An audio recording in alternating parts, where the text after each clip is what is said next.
Hello, bridge builders! I'm here with some exciting news. The first volume of interviews is now available on Amazon.com. The link can be found at eatlunchandboardgame.com. I promise that all proceeds from sales of this book will go right back into this podcast and channel. Whether that is new and better audio equipment for the podcast, or video equipment for the YouTube channel, or even more games to review, the money will not be wasted. Click over to Amazon and get your copy of Eat Lunch and Board Game, the first course today. And thank you for supporting the show. This episode is sponsored by Fortuna Games, STL. Owners Will and Ashley have a quaint shop here in St. Louis City. They have lots of Magic the Gathering and Pokemon cards on hand, as well as board games and accessories, like card sleeves that I am always ranting about. Use coupon code ELABG10 for 10% off your purchase. If you don't see what you're looking for on their website, fortunagames.net, just email them and see if they can get it for you at fortunagames@gmail.com. Fortuna Games, for all your lunchtime board gaming needs. I remember seeing Rodney Smith's video for Pandemic Rapid Response and knowing instantly this was a game for me. Oddly, it was a Target exclusive. I had to wait a few months before it came out, and I ordered it off the site as soon as I could. Then, sadly, as most games do, it sat unplayed for a few more months on my shelf of shame. Finally, March 20th, the son and I broke out the Kane Klenko real-time board game. In case you don't recognize that date, it was the start of the COVID-19 lockdown. It sort of felt fitting. In Pandemic Rapid Response, natural disasters are popping up all over the globe. You and your team are on board a specially designed plane made by the Crisis Response Unit. You take on one of 7 roles aboard the plane as you try to get desperately needed supplies to the cargo hold, fly the plane over the country in need, and drop off those life-saving supplies. You must accomplish all of this while keeping an eye on a sand timer. If you run out of time, you lose. Oh, and the timer is only 2 minutes. But don't fret, you get to turn it over a few times, and more times if you're able to make progress. This is a chaotic game of trying to save humanity, and I am all in.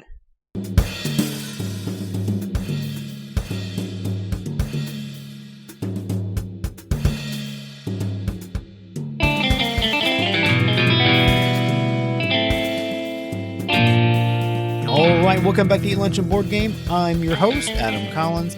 Let's take a look at the rule clarity for Pandemic Rapid Response. The rulebook is 8 pages long, but only 6 of it is rules. The cover and first page have no rules. However, the rules are quite clear. There is nothing ambiguous in them, which is good, because you can't really pause the game to look something up. I mean, I guess you could knock the timer over, but isn't that kind of cheating? Time to explain to newcomers. 10 minutes. I pretty much timed myself, and I recently explained this to some new coworkers. You will spend a bulk of your time explaining the dice. They're truly the only component to the game, and it requires knowledge of all that they are capable of doing, which, as I just said, is pretty much everything. Gameplay. To me, this is where the game really shines. It is chaotic, it is loud, it is frenetic, it is fun. To set up, place the diagrammatic board of the airplane in the center of play. Place the 20 cubes in their matching colored supply room in the plane. Place 3 of the purple time discs in the HQ along with the sand timer, and the rest off to the side of the board. The white waste marker gets placed on the 0 in the recycling center. Shuffle and deal each player one of the 7 rolls. Each player selects a color and takes the 6 dice and matching pawn. Place your pawn in the room depicted in the upper right corner of the roll card. Now, shuffle the city cards. Flip over one at random and place the plane marker in that city around the edge of the board. Place that card then in the box that is not needed for the rest of the game. This is the current location of your team and where you will start the game.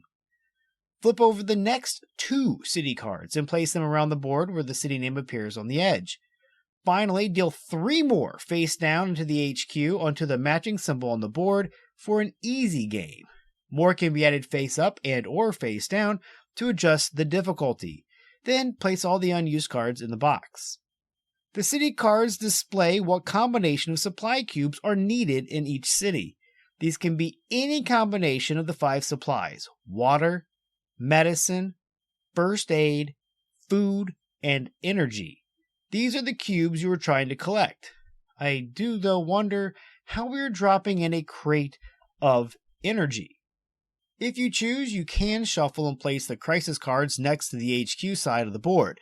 I advise, though, not using these for a few games.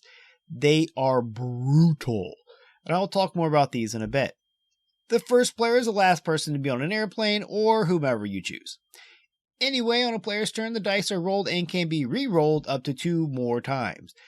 I already said that the dice are the crux of the game, so let's look at them. They are each identical. They have 6 different sides. 5 of the sides match the color and icon of the supplies. Each of the 5 supplies work the same way. The 6th side shows a plane. This die face allows you to move the plane 1 space around the board, either clockwise or counterclockwise. This action is important to get your team in position to drop the supply cubes.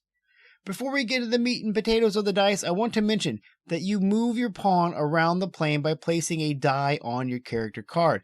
This spins that die and it cannot be re-rolled anymore.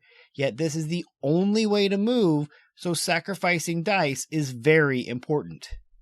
Let's talk about those supply rooms. Each room works the same way. In each of the rooms you will see a track matching the color of the supply room and cube. This is the only tricky part of Pandemic Rapid Response. In order for the dice to stay on the track, each space in that group must be filled by your turn's end. For instance, the yellow energy track requires 3 dice in the first group, then 1 in the second, and finally 1 in the third. This also means if you only roll 2 yellow energy, you cannot leave them behind in the track. Any player can put their dice on the track as long as the group is full. At any time, a track can be cleared and the amount of cubes shown in the furthest completed group are then sent to the cargo bay in the rear of the plane. Once a track has been cleared and the supply cubes have been placed, the dice used to get these cubes need to be rolled. Any that come up in a circle around the icon are trash and the waste marker is moved up that many.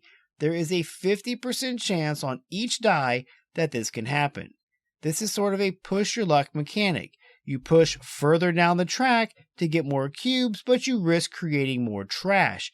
If your team ever produces an 11th trash, you lose. Now that you have trash, what does that mean?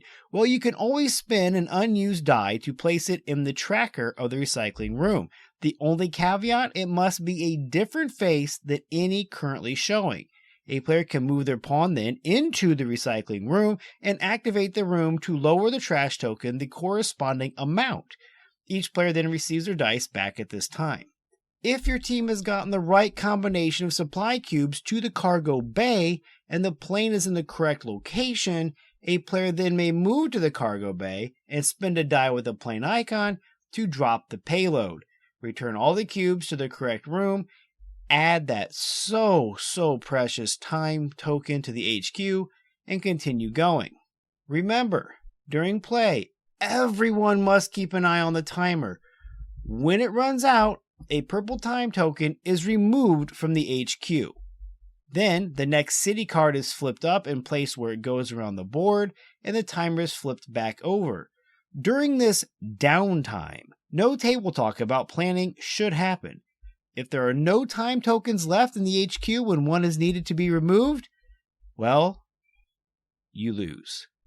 To win, all you have to do is race around the board/globe and drop off supplies to 5 or more cities before you run out of time tokens.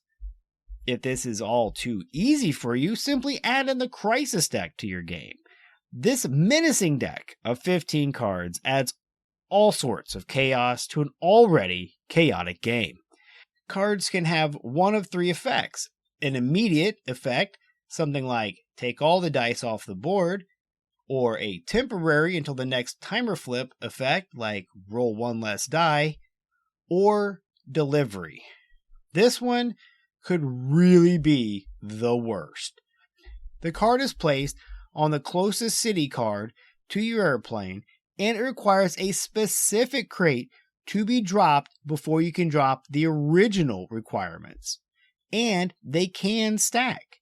The cards must be resolved one drop at a time. Now, that should be hard enough for you. Replayability. Since this game can only play up to 4 players and there are 7 roles, that offers a lot of replayability. Then add in that it is card-based, you can add another level to its replayability. Lastly, playing in less than 30 minutes, you can play it, reset it, and play it again in one sitting. It is that fun. Components. Alright, I'm not going to lie, I am a sucker for the little plain miniature with its stand. I love the tactile feel of moving it around the edge of the board. Yes, there are cubes, and as usual, I will say I hate cubes.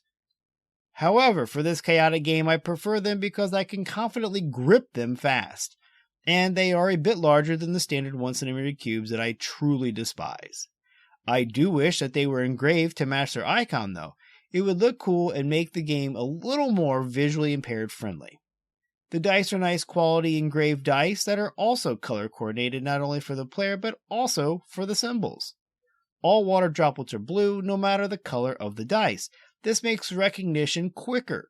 All of the discs are simple and plain, just like the player pawns. The board and cards are what you would expect from Z-Man and the Pandemic line of games. The timer is pretty generic, all except for its teal sand. Yep, teal sand. Lunchtime potential. Pandemic Rapid Response easily fits into a lunch hour. In fact, you might even be able to play it twice or 3 times if you're unlucky one of those times. With flipping the timer only a certain amount of times, you can only play for about 20 minutes or so a game, plus maybe a minute here or there since you won't always notice that the timer's out of sand. I explained it and we played it twice in a full lunch hour. Artwork. I hate to repeat myself, but the artwork is exactly what you would expect from this series of games. Rapid Response fits perfectly in this world, which is saying something because none of the artists from the original game did the art for this one. Atha Kanani and Jasmine Radu did an amazing job matching the art from the other games. Other and expansions. There are no other or expansions for this game. I could see them adding a few new roles perhaps, but other than that, you would need a completely new board. Bang for the buck. I tried to go back and see how much I paid for Rapid Response, but Target only allows me to go back so far. So I don't really know what I paid for it. I do know that it currently retails for $39.99, and savvy buyers, it is closer to $30. Anyway, it is well worth the money. I know that paying $40 for a 20-minute game sounds crazy, but it is a game that you can and will play multiple times during one session. That is what makes it worth the money.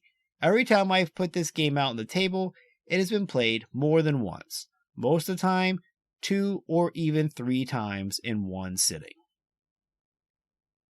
In summary, Pandemic Rapid Response will always remind me of the early COVID pandemic.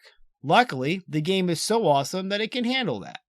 The son and I played it along with Hot Zone a lot at the start of lockdown. These 2 variants helped me get back into the pandemic game itself, and for that I am truly grateful and truly broke. It currently sits on BGG with a 6.6 with 2,500 ratings. I think that is obviously a little too low, as I would give it a solid 8 just for the chaotic nature of it all. Pandemic Rapid Response fits the Pandemic franchise, a lunch hour, and my game collection perfectly. As usual, you can reach out to me at eatlunchandboardgame.com, poddenbox.com/eatlunchandboardgame, where you can leave me a message or a game suggestion, and you can always email me at eatlunchandboardgame@gmail.com. And remember, board games build bridges. When you're gaming, why not be comfy? Go over to supportplayer.org. Click on the cards, pieces, and dice to get some merch. These t-shirts are some of the most comfortable I have ever worn. That's supportplayer.org, and there's a link on eatlunchandboardgame.com.